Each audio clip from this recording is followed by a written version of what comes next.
네, 맥주감사주일입니다. 맥주감사주일 하면 그런 생각 안 드세요? 아, 오늘이 맥주감사주일이구나. 근데 맥주감사주일이 뭐지? 뭔가 아는데 정확하게 설명하기가 어려워요. 개념이 조금 잘 안 잡혀 있죠? 맥주감사주일이니까 보리 추수하는 날이지, 보리 추수 감사하는 거지, 보리를 추수한다고? 그럼 이게 추수감사주일이랑 무슨 차이지? 추수감사주일은 그러면 보리 외의 모든 것에 대한 감사를 하는 건가? 교회 다니면서 체감하시기로 한국 교회는 맥주감사주일을 더 중요시 여기는 것 같아요? 아니면 추수감사주일을 더 중요시 여기는 것 같아요? 추수감사주일을 더 큰 절기로 여기는 것 같죠? 자, 오늘 말씀 14절에 이렇게 기록이 되어 있는데요. 매년 3번 내게 절기를 지켜라. 자, 그동안 경험으로 보시면 교회에서 어떤 절기를 제일 중요하게 여기고 지키는 것 같아요? 성탄절, 부활절, 추수감사절. 네. 이 세 가지가 이제 가장 큰 절기로 여겨지실 거예요. 근데 여전히 우리는 이제 맥주감사주일하고 추수감사주일의 차이를 몰라요. 이게 보리냐 아니냐의 차이 정도? 아니면 맥주감사절은 여름쯤이고, 그리고 추수감사절은 늦가을 정도에 있다는 거? 그 정도 차이? 이거 말고 맥주감사주일하고 추수감사주일의 명확한 차이를 설명해 주실 수 있는 분이 계실까요? 우선 히브리인들, 유대인들의 3대 절기는 무엇이 있을까요? 저기 좀 써있는 걸 참고하시면 성탄절, 부활절, 추수감사절 땡 아닙니다. 유대의 3대 절기는요, 무교절, 맥추절, 수장절입니다. 네, 못 들어보셨을 수도 있고 들었는데 기억이 안 나실 수도 있습니다. 제가 주영광교회에서 한 5번 정도 설명했어요. 이 5번을 다 들으신 분도 한국 기독교가 지키는 것은 맥추절밖에 없어가지고요, 기억하시기가 힘들 거예요. 그리고 우리는 지금 맥추절이 어떤 절기인지 잘 모르겠다 이런 얘기를 하고 있죠. 그럼 오늘 읽은 말씀을 보면 알 수 있을까요? 힌트를 좀 얻어봅시다. 16절을 읽습니다. 맥추절을 지키라. 이는 내가 수고하여 밭에 뿌린 것에 첫 열매를 거둠이니라. 수장절을 지키라. 이는 내가 수고하여 이룬 것을 연말에 밭에서부터 거두어 저장함이니라. 자, 혹시 찾으셨습니까? 맥추절과 추수감사절의 차이? 아하, 맥추감사절은 첫 열매를 감사하는 거구나. 추수감사주일은 모든 추수를 감사하는 거구나. 그런 차이구나. 이렇게 생각하셨으면 대단하신 거예요. 뭐 이모작, 삼모작 이런 거 들어봤잖아요. 수확을 여러 번 할 수도 있는 거죠. 그러면 첫 열매는 맥추절, 뭐 다른 수확들은 추수감사절로 지키는 거구나. 이렇게 이해를 하셨다면 이제 상당히 눈치가 빠르신 거예요. 그런데 그게 아니에요. 사실 저는 오늘 좀 감동을 받았습니다. 장로님 기도하시는데 첫 열매 말씀을 하셨어요. 와, 우리 장로님이 맥추절의 의미를 깊게 묵상하고 계시구나. 이 성경을 좀 읽어보셨거나 이 성경 공부나 큐티 같은 걸 해보신 분들은 이런 단어도 들어보셨을 겁니다. 초실절. 네, 초실, 첫 열매. 자, 그러면 맥추절이 첫 열매를 거둔 것에 대한 감사였는데 그럼 초실절은 뭐지? 똑같은 거예요. 자, 맥추절이 초실절이에요. 설명이 길어지니까 결론만 말하겠습니다. 맥추절은요, 초실절이고요, 칠칠절이고요, 오순절입니다. 아이고 어렵다. 이상하다. 근데 이상해요. 내가 알기로는 오순절은 성령강림절인데 이번 주는 성령강림 후 6번째 주일인데 헷갈리죠? 들어는 봤는데 이제 이 내용들이 우리 머릿속에서 정리가 잘 안 됩니다. 간단하게 말씀드릴게요. 이게 왜 정리가 잘 안 되냐면요, 여기가 한국이어서 그래요. 한국 사람들이 한국식으로 믿고 있기 때문입니다. 유대력 따라가지 않거든요. 그리고 또 절기를 우리가 다르게 하거든요. 그래서 한국식 맥추절은요, 언제나 7월 첫 주입니다. 오늘이 7월 첫 주고 한국이 지키는 맥추감사절입니다. 그러면 맥추감사주일하고 추수감사주일의 차이는 뭘까요? 별로 없어요. 예. 이렇게 이해하시면 되겠습니다. 맥추감사주일은 유대인들의 감사절이고요. 추수감사주일은 미국인들의 감사절이에요. 자, 성격은 둘 다 추수를 감사한 거예요. 우리는 이렇게 생각할 수 있습니다. 이게 여름에 있으니까 그럼 여름까지 난 작물의 감사가 맥추고 그 다음에 여름 이후에 또 계속 작물이 나니까 그 이후에 게 추수감사구나 이렇게 생각할 수 있는데 그게 아니고 그냥 모든 추수에 대한 감사가 이제 유대에서는 맥추절을 지켰고 미국에서는 추수감사절을 지킨 거예요. 성격은 둘 다 추수감사주의를 한 건 추수를 감사하는 건데 한국이 이 두 가지 전통을 다 받아들인 거예요. 유대식 추수감사, 미국식 추수감사. 자, 성경에는 추수감사절이 안 나와요. 왜냐면 이거 되게 후대에 생긴 거예요. 1600년대에 1621년에 이제 영국에서 미국으로 청교도들이 이주를 해가지고요. 거기서 수확한 것들을 하나님께 감사를 드리는 게 이제 이게 시작이 됐어요. 1864년에 링컨 대통령이 추수감사주일 기간을 11월 넷째 주로 정해요. 그리고 그게 이제 1900년대로 넘어가면서 11월 넷째 주의 목요일로 확정돼요. 그리고 그게 이제 미국의 국경일이 됩니다. 한국은 뭐 이렇게 상황상 11월 셋째 주를 추수감사주일로 처음에 정했어요. 근데 현재는 교단마다, 교회마다 날짜를 상황에 맞게 바꾸는 경우들이 있습니다. 추석에 맞춰서 추수감사주일을 지키는 교회들도 생겼습니다. 중요한 건 날짜가 아니고 의미니까요. 자, 그러면 질문이요. 맥추절은 성경에 나와 있어요. 우리가 읽었잖아요. 맥추절을 지켜라. 추수감사절은 없어요. 그럼 둘 중에 뭐에 더 무게를 두고 중요하게 지켜야 돼요? 네. 별로 상관없습니다. 네. 성경에 있는 맥추절? 근데 그러면요. 아까 무교절이나 수장절도 다 지켜야 되지 않을까요? 그 외에 유대 절기들이 또 더 있는데요. 유월절이나 아니면 나팔절, 그 다음에 속죄절, 대속죄일 이런 게 이제 있어요. 근데 이거 다 지켜야 되지 않을까요? 성경에 적혀 있지만 우리 상황이 안 맞아서 안 지킵니다. 네, 한국교회는 이걸 왜 안 해요? 그러다가 성경에 없는 추수감사절은 왜 그렇게 중요히 여길까요? 진실을 알려드립니다. 모든 신앙은 짬뽕 신앙입니다. 네, 우리는 기독교 정통이다. 이런 거 없어요. 네. 우리는 오로지 성경에 근거하고 이 성경 말씀대로 모든 것을 다 지킨다. 이런 데도 없어요. 네. 다 자기들 상황에 맞게 돼 있습니다. 토착화 신앙이라고 하는데 우리 상황에, 우리 경험에 기독교의 복음이 들어오면서 우리가 다들 다 다른 짬뽕 신앙을 갖고 있어요. 네. 중요한 건 성경에 쓰여 있는 문자가 아니고요. 그 성경에 쓰여 있는 의미입니다. 즉 본질입니다. 본질이 중요하고요. 이 본질만 붙잡으면 됩니다. 그러면 그 본질이 다양한 상황 속에서 다양한 형태들로 나타납니다. 그래서 수확에 대한 감사가 있는데 그것이 유대인에게는 맥추절로, 미국인들에게는 추수감사절로 나타난 거고요. 근데 또 한국 상황에서는 이 유대절기하고 미국절기를 둘 다 받아들였고요. 또 주영광교회에서는 이 둘 다 받아들인 걸 계속 다 두 절기를 다 지켜왔습니다. 그런데 사실 본질은 비슷하기 때문에 맥추감사하고 추수감사 중에 하나만 지켜도 됩니다, 원래는.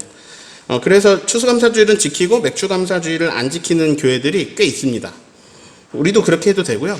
또 여태까지 해온 것처럼 우리도 그냥 둘 다 계속 지켜도 됩니다. 왜냐하면 절기를 지키면서 그 의미를 계속 새기면 우리에게 유익해요. 좋아요. 감사는 많을수록 좋습니다. 근데 다른 생각도 들어요. 자, 둘 다 지키면 교회에 뭐가 좋을까요? 솔직히요. 헌금이 많이 나오겠죠. 아무래도 절기에는 왠지 헌금을 더 해야 될 것 같은 기분이 들잖아요. 그래서 절기에 오는 게 싫으실 수도 있어요. 이 헌금을 하는 게 싫은 게 아니라 지금 형편이 넉넉지 않은 상황이거든요. 그래서 계속해서 반복해서 말씀드립니다. 절대로 헌금에 대한 부담을 갖지 마세요. 헌금에 대해서는 제가 설교할 날이 있을 거예요. 우선 제가 말씀드리고 싶은 것은요, 부담을 갖지 마시라는 거예요. 초등학교 2학년 학생이 저에게 고마워가지고 무언가 표현하고 싶었나 봐요. 편지를 썼어요. 목사님, 진짜 사랑해요. 고마워요. 제가 그 편지에 감동을 했어요. 탕수육 사주고 싶었어요. 제가 그 아이에게 이러면 웃기겠죠? 얘야, 나한테 고마우면 5만 원짜리 이런 걸 몇 장 넣어야지. 이러면 웃기잖아요. 근데 만약에 진짜로 그 안에 돈이 들어있었으면 저는 화가 났을 거예요. 왜냐하면 제가 그 아이보다 돈이 훨씬 많고요. 그리고 그 아이에게 돈을 바라는 마음이 조금도 없어요. 하나님께서 온 세상에서 제일 부자예요. 그분은 이 지구 이런 거 말고 하나님 다 가지셨어요. 온 우주의 별들 다 그분 거예요. 그분은 다 가지신 분이라서요. 돈 욕심이 없어요. 그냥 그분은 필요한 게 없어요. 근데 하나님이 부자이시고 다 가지셨으면서도 코 묻은 우리한테 받고 싶어 하시는 게 있어요. 그게 뭐냐? 저와 여러분의 감사예요. 감사하는 마음. 하나님이 받고 싶어 하시는 건요, 그 초등학교 아이의 편지예요. 그 편지에 담긴 마음이에요. 우리가 맥추절을 지킬 때 하나님께서 받고 싶으신 건 우리의 열매를 주신 하나님, 그 첫 열매를 보고 하나님을 기억하고 하나님께 감사하는 그 마음이에요. 자, 맥추절은 유대인들, 히브리인들의 절기예요. 그래서 오늘 우리가 맥추절을 잘 지키려면 수천 년 전에 그 히브리인들의 상황으로 들어가 보면 우리가 잘 지킬 수 있습니다. 우선 말씀이 있습니다. 14절을 읽습니다. 매년 3번 나에게 절기를 지킬지니라. 자, 이 세 가지는 무교절, 맥추절, 수장절이죠. 15절을 읽습니다. 너는 무교병의 절기를 지켜라. 내가 너에게 명령한 대로 아비벌의 정한 때에 이래 동안 무교병을 먹을지니 이는 그 달에 내가 애굽에서 나왔음이라. 빈손으로 내게 앞에 나오지 말지니라. 자, 셋 중에 하나가 나왔네요. 뭐가 나왔죠? 무교절입니다. 일주일 동안 무교병. 이거 누룩 안 넣어서 되게 맛없는 빵인데 이걸 먹으면서 애굽에서 탈출한 거를 기념하는 절기입니다. 16절도 있습니다. 맥추절을 지키라. 이는 내가 수고하여 밭에 뿌린 것에 첫 열매를 거둠이니라. 수장절을 지키라. 이는 내가 수고하여 이룬 것을 연말에 밭에서부터 거두어 저장함이니라. 자, 새 절기 핵심 내용에 제가 빨간색으로 표시를 했는데요. 이걸 정리해보면 이렇습니다. 잠깐 띄워주세요. 무교절은 그 다음 거를 띄워주세요. 무교절은 애굽에서 나온 거. 표 띄워주세요. 표. 네. 무교절은 애굽에서 나온 것. 그다음 맥추절은 첫 열매를 거둔 것. 그다음 수장절은 거두어 저장한 것을 기념하는 것. 자, 종합해보면 이렇죠. 애굽에서 이끌어내신, 강한 손으로 이끌어내신 하나님을 기억합니다. 그 하나님은 우리를 인도하사 먹여주세요. 땅에 소출을 주십니다. 우리는 그걸 먹고 살게 되면서 그 소출이 하나님으로부터 인한 것임을, 온 것임을 우리가 기억하고 인정하면서 첫 열매를 하나님께 드립니다. 첫 열매라는 말은요, 다음 열매가 있다는 말일까요? 없다는 말일까요? 예, 있다는 말입니다. 즉, 첫 열매로 시작하여서 많은 소출을 주셔서 그것을 저장까지 하게 하십니다. 창고에 곡식이 막 쌓입니다. 막 콧노래가 나옵니다.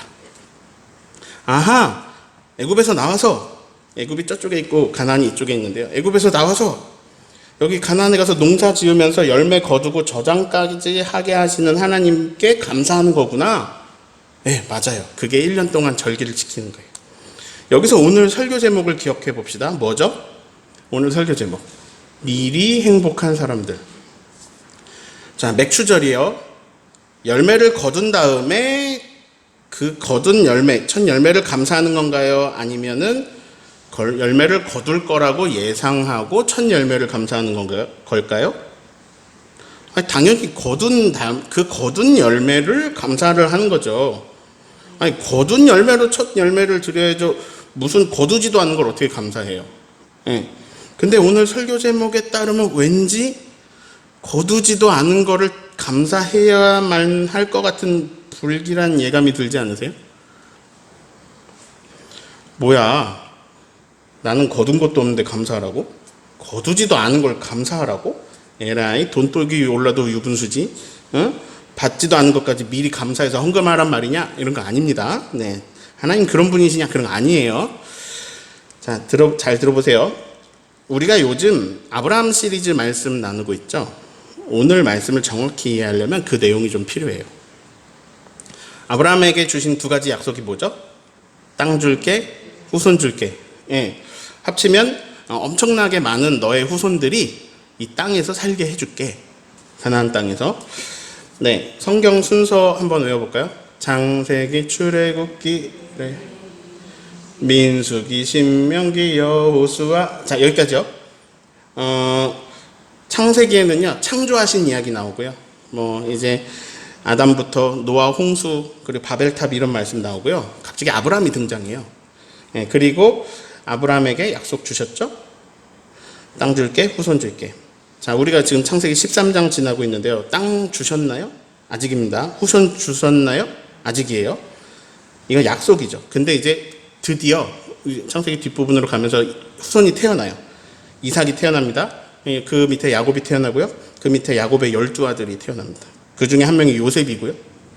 요셉 이야기 잠깐 생각해 보면 요셉이 애굽에 팔려가요. 보디발의 장군의 집에 팔려갔다가 거기서 또 아내에게 누명 쓰고 감옥 갔다가 거기서 또 감옥에서 왕의 꿈을 완벽하게 해석하면서 애굽의 총리 대신이 돼요. 그때 이제 7년간의 풍년 뒤에 7년간의 흉년이 올 것을 알게 되고, 그래서 애굽은 그 총리인 요셉의 명령을 따라 7년의 흉년이 올 것을 대비합니다. 이 풍년이 왔을 때. 근데 이제 다른 나라나 다른 사람들은 그걸 몰라요. 그래서 이제 요셉의 형제들 가나안에 있는데 야곱의 다른 아들들이죠. 그 아들들이 가나안 땅에서요, 흉년을 정통으로 맞았습니다. 먹을 게 없어요. 다 죽게 생겼어요. 그래서 양식을 구하려고 애굽으로 내려가요. 그러다가 거기서 요셉을 만나가지고 이제 굶지 않게 됩니다. 그리고 이제 그 가족들이 그 긴 흉년을 피할 수 있게 요셉이 이제 가족들을 애굽으로 초청을 하고 애굽으로 이동을 하는데요. 몇 명을 이동하는지 창세기 46장 27절을 보세요. 자, 애굽에 가는 사람이 몇 명입니까? 70명. 자, 땅 줄게, 후손 줄게 해서 후손들이 태어나고 있는데 지금 후손이 몇 명이 되었나요? 현재 70명. 근데 하나님은 70명이 아니라 바다의 모래와 같은 후손을 주신다고 하셨어요. 자, 창세기에서는 70명까지 됐네요. 이 70명이 지금 어디에 있나요?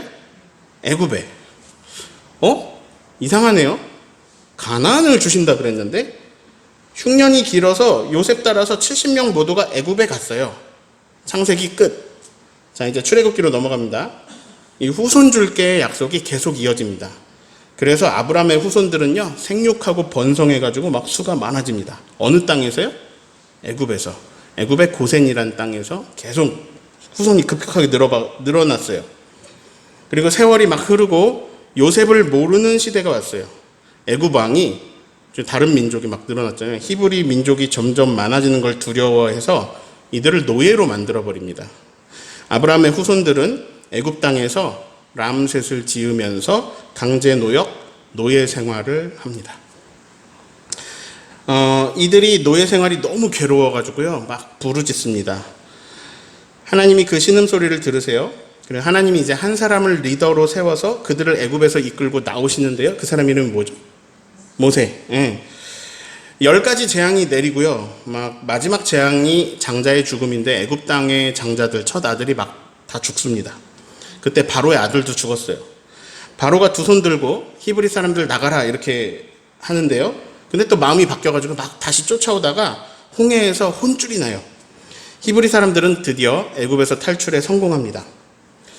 이제 애굽에서 나와가지고요, 모세가 10계명을 받고요, 시내산에서 10계명 받고 막 그 앞에 광야에서 가나안 땅에서 하나님의 백성으로 앞으로 살아가려면 어떻게 해야 되는가의 법규를 사람들에게 이렇게 전달합니다. 그게 이제 출애굽기 내용이고요. 레위기는 하나님의 백성이 앞으로 어떻게 예배해야 되고 어떤 규례를 지키며 살아가야 하는지의 심화 버전 말씀이 나옵니다. 성경 통독에 도전한 사람들은 여기서 포기하는 사람들이 나오죠. 도저히 알 수 없는 막 법규들, 막 율례들이 나옵니다. 민수기는요, 이스라엘 백성들이 거기서 이제 불순종해가지고 광야에서 유랑하는 이야기가 나오고요. 그래서 지금 땅 줄게 약속 이루어졌나요? 아직 안 이루어졌죠. 가나안 땅 들어가야 되는데 거기가 비어있는 땅이 아니에요. 가나안 땅이 다른 여러 족속들이 살고 있습니다. 그리고 그들이 싸움을 잘해요. 하나님 보시기에는 이제 그 가나안에 있는 족속들이 너무 많은 죄를 지어가지고 그 땅에서 살지 못하게 하시기로 하십니다. 그리고 히브리 백성들이 거기 살게 하려고 하십니다.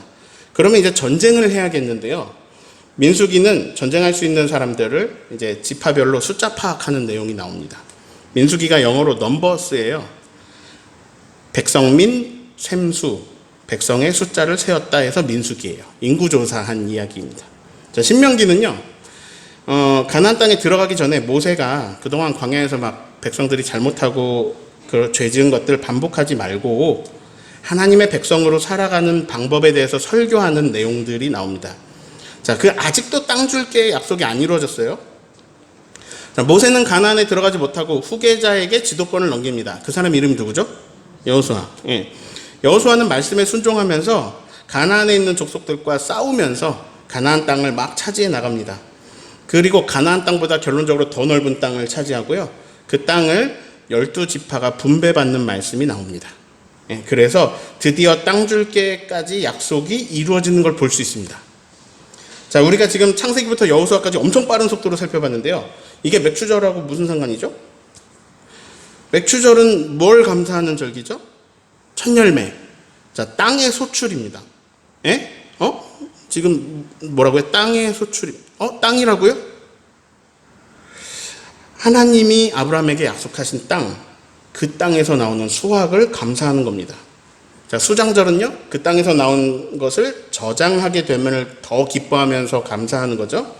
그런데 우리가 여기서 생각해 봐야 할 게 있습니다. 이 맥추절을 지켜라, 수장절을 지켜라, 이 말씀이 오늘 말씀 본문이 어디 말씀이죠? 출애굽기 23장입니다. 제가 이거 빨간색으로 바꿔봤는데요. 저 부분이에요. 법규. 예. 이 출애굽기 23장은요, 하나님이 엄청 강한 손을 펼치셔서 그 손을 경험하면서 막 홍해를 가르면서 애굽에서 나온 아브라함의 후손들, 그 후손들에게 모세가 하나님의 백성으로 살아가는 법규를 알려주는 내용, 근데 그 내용 중에 지금 일부예요. 자, 땅이 언제 생기느냐? 여호수아까지 가야 생겨요. 자, 지금 땅 있어요, 없어요? 없어요. 땅도 없는 백성들에게 하나님이 말씀을 주세요. 모세를 통해서. 내 백성인 너희는 1년에 3번 절기를 지켜라. 무교병을 먹으면서 애굽에서 강한 손으로 이끌어낸 너희의 하나님 나를 기억하여라. 땅이 열매를 줄 것이다. 첫 열매가 열리면 맥추절을 지켜라. 나를 기억해라. 너희는 열매를 저장해 놓고 먹을 거다. 수장절을 지키면서 나를 기억해라. 우리가 지금 이 상황 속에 히브리인이 되어야 이 말씀이 오늘 우리에게 살아서 온다고 했죠. 지금 이 말씀은요, 첫 열매를 수확한 사람들에게 선포되고 있는 게 아닙니다. 지금 이 말씀은요, 애굽 땅에서 노예로 살던 사람들에게 선포되고 있습니다. 얼마 전까지 우리가 그 사람이 되기로 했잖아요. 얼마 전까지 나는 노예였습니다. 노예는요, 무언가를 소유할 수 있는 게 아니라 나 자체가 누군가의 소유입니다. 누군가의 소유라는 건요, 물건이고 재산이라는 얘기지 사람이 아니라는 겁니다. 애굽 사람들에게 나는 사람이 아닙니다. 걸어다니는 물건입니다. 얼마 전까지요, 나는 그냥 애굽의 재산이었습니다. 애굽의 노동력이었습니다. 그 이상도 이하도 아니었어요. 그런데 하나님께서 강한 권능을 펼쳐서 애굽의 재앙을 일으키시고 하나님의 권능으로 모세의 지도를 따라 내가 애굽에서 탈출해가지고요, 지금 시내산 앞에 있습니다. 근데 하나님 말씀을 직접 들으면 죽을 거예요. 근데 그럼 말씀 못 듣는데 이 말씀을 내가 하나님의 백성으로서 말씀을 듣고 싶어요. 그래서 하나님은 모세를 통해서 말씀하십니다. 대언하시는 거예요. 근데 하나님이 모세를 통해 말씀하시는데 이상한 말씀을 하세요. 맥추절을 지켜라. 첫 열매로 영광 돌리면서 감사하라. 자, 이스라엘 백성들은요, 노예이기 전에는 유목민이었어요. 가축 치면서 사는 사람들이었습니다. 그들이 막 좋은 농사 기술이 있는 게 아닙니다. 예. 땅이 있는 것도 아닙니다. 그런데 하나님이 열매 이야기를 하십니다. 아니, 없는 열매를 갖다 바치라는 겁니까? 없는 걸 어떻게 드려야, 이런 게 아닙니다. 맥추절을 지키라, 이 말은요, 너네 없는 거 갖다 바쳐, 이 말이 아니고요, 이런 뜻입니다. 내가 너를 땅의 주인이 되게 하겠다. 네가 수고한다면 땅은 열매를 맺어줄 거다. 자, 그들은 군인이 아니에요. 애굽하고 싸울 힘이 없습니다. 애굽한테 못 싸우니까 노예로 살았죠. 노예로 살았습니다. 그들은 군인이 아닙니다. 가나안에 가서 그 강한 족속들, 특히나 이제 안악 자손들, 거인족들 이길 힘이 없습니다. 그런 노예들에게 하나님이 말씀하십니다. 나는 너희의 하나님이다. 너희는 내 백성이다. 내 백성은 맥추절을 지켜라. 자, 이건 명령 형태잖아요. 맥추절을 지켜라. 이건 막 무서운 명령같이 보이잖아요. 근데 사실 이게요, 약속입니다. 너희들에게 다 내가 땅을 주겠다. 지파별로 각자의 너희 이름이 붙은 땅을 다 주겠다. 여러분, 제주도에 땅 있어요? 있는 분도 계실 텐데, 애굽이 강하지만 내가 너희에게 나의 능력을 보였다. 그리고 너희는 지금 여기 있다. 가나안이 강하다. 그러나 내가 너희에게 그 땅을 줄 거다. 그리고 너희는 그 열매를 많이 맺을 거고, 그리고 너희는 저장까지 해놓고 먹을 거다. 자, 이 말씀을 받는 시대가요, 지금처럼 막 공업화되고 기계화되고 산업화되고 그래가지고 막 대량 생산되는 시기가 아니에요. 70 넘으신 어르신들에게 제가 여쭤볼게요. 어르신들 어렸을 때 소출이 너무 많아가지고 막 먹고도 남아서 저장해두고 쌓아놓고 그랬습니까? 아니면 먹을 게 항상 부족했습니까? 무조건 부족했어요. 겨우 몇십 년 전만 해도 먹을 게 없었습니다. 근데 지금 이 말씀이요, 수천 년 전 말씀이에요. 농사기술 발달했을까요? 과학적 재배 있을까요? 이스라엘 백성들 유목민들이에요. 농사 잘 몰라요. 그리고 그 땅도 자기네 땅도 아니고 잘 몰라요. 농작물의 저장은요, 이 당시에는 큰 풍년이 들어야 가능해요. 그런데 하나님 이렇게 말씀하십니다. 너희는 매년 수장절을 지켜라. 이게 뭐예요? 열매를 저장한 거를 감사하라는 얘기잖아요. 이 말씀 무슨 말씀인가요? 이건 명령인데 사실 약속입니다. 내가 너희에게 열매를 저장할 정도로 부어주겠다. 매년. 이 말씀이에요.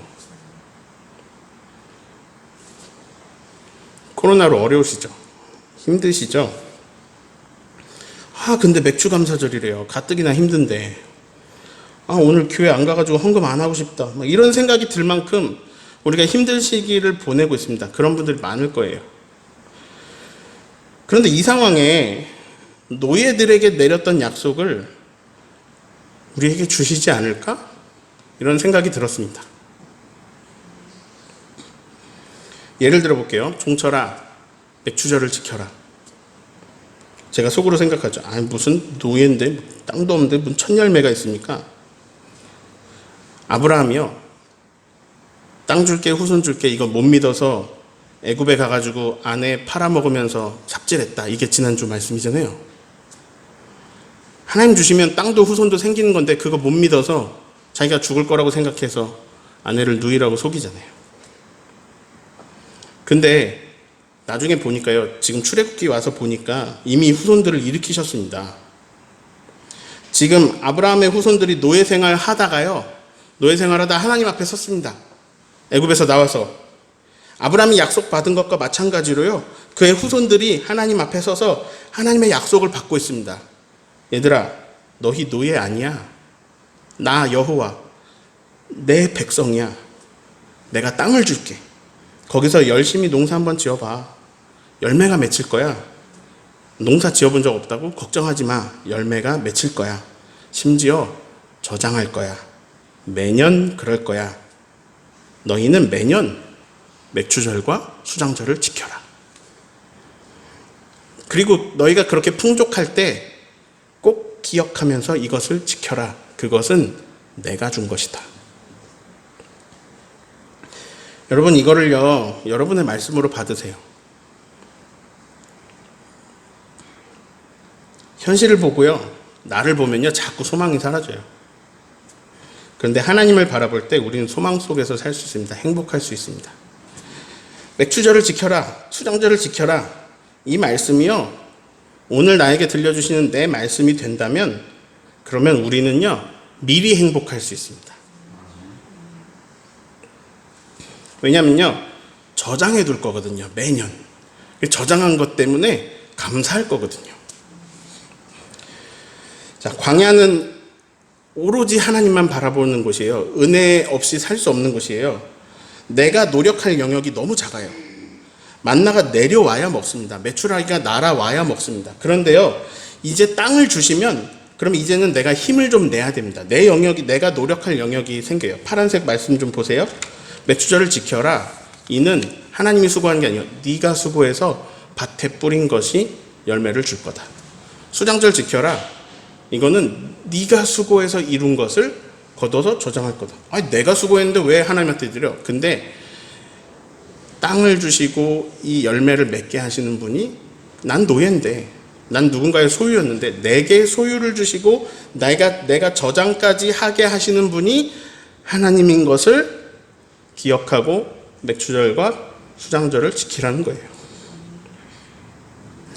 나도 수고해야 됩니다. 내가 수고해서 내 수고가 더해지면서 거기서 소출이 나고 저장이 됩니다. 내가 아무것도 안 하는 건 아니에요. 그러나 내가 수고하지만 하나님이 그 길을 열어주신다는 거죠. 예. 이 약속을 받고요. 시간이 막 흘렀습니다. 이 약속이 이루어졌는지 마지막으로 여호수아 5장 12절을 읽습니다. 또 그 땅에 소산 먹은 다음 날에 만나가 그쳤으니 이스라엘 사람들이 다시는 만나를 얻지 못하였고 그 해에 가나안 땅에 소출을 먹었더라. 하나님은 광야를 지날 때 만나를 주셨고 가나안 땅을 주셨고 그 땅에서 소출을 주셨습니다. 우리가 할 일은 뭐냐면 맥추절을 지키는 겁니다. 오늘 이 말씀을 받으면서요, 우리가 꼭 땅, 열매 이렇게 받는 게 아니잖아요. 오늘 이 말씀을 받으면서 우리가 한번 생각해 봅시다. 나의 맥추절은 무엇인가? 어떻게 지켜질 것인가? 나에게 땅은 무엇을 의미하는가? 나에게 주신다는 가나안이 무엇인가? 사람들마다 다를 겁니다. 사람들마다 가나안 주신다는 약속이 다를 겁니다. 이게 다 주실 겁니다. 그런데 이것을 받으면서 미리 행복해 합시다. 예. 하나님의 명령처럼 보이지만 따뜻한 약속이 그 안에 들어있어요. 내가 해줄게. 근데 그거 네가 이루었을 때, 그게 이루어지고 네가 그것을 즐기고 있을 때 나를 잊지 말고 나와 함께 즐거워하자. 예. 너의 애굽, 지금 우리가 갇혀있고 우리를 괴롭히고 우리를 억압하고 우리를 종살이하게 하는 게 뭐가 있습니까? 그 애굽이 있습니다. 너의 애굽에서 벗어날 거야. 애굽에서 벗어나면 무교절을 지켜라. 내가 벗어나게 했어. 땅을 줄 거야. 맥추절과 수장절을 지켜라. 전 오늘 맥추감사절을 맞이하면서 또 보내면서 그러면 나에게 주신 약속은 무엇일까? 제가 예전에 저에게 약속하셨던 것들이 이루어졌음을 깨닫고 깜짝 놀라서 감사를 드렸습니다. 놀라운 일들을 행하셨습니다. 나의 애굽이 뭐였지? 나의 가나안, 나의 소출이 무엇인지 묵상을 하면서 굉장히 많은 것들이 엄청나게 나에게 많이 있다는 것을 깨닫고 감사를 드렸습니다. 아주 큰 두 가지만 말씀드리면, 첫 번째 저의 가나안은 저의 아내입니다. 그리고 두 번째는요, 제주도 주영광교회입니다. 생각해 보니까 저는 저의 아내의 존재를 모르고 있을 때 제 아내에 대한 약속을 받았고 하나님이 이루어 주셨고, 주영광교회 존재를 모를 때 주영광교회를 약속받았습니다. 그리고 어느새 하나님이 이루셨습니다. 제가 할 일은 맥추절을 지키면서 감사하는 거예요. 그리고 이 얻어진 것으로 하나님하고 같이 즐거워하는 거예요. 어려운 형편 속에 살 수 있습니다. 이건 어렵다는 거는요, 경제적일 수도 있고 마음적일 수도 있고 관계적일 수도 있고 굉장히 여러 분야입니다. 어려운 형편 속에서 애굽에서 살 수 있습니다. 그럼에도 우리는 미리 행복할 수 있는 사람들입니다. 왜냐하면 하나님이 우리 하나님이에요. 우리는 그 백성입니다. 그 자녀들입니다. 그래서 하나님의 약속, 하나님의 성실하심, 하나님의 신실하고 그 신실하신 하나님이 그것을 이루어 가시는 하나님의 성취로 인해서 지금부터 미리 행복하게 살다가 다시 하나님과 감격을 나누는, 성취되어서 다시 그때 하나님과 또 감격을 나누는 저와 여러분 되시기를 예수님의 이름으로 축원합니다.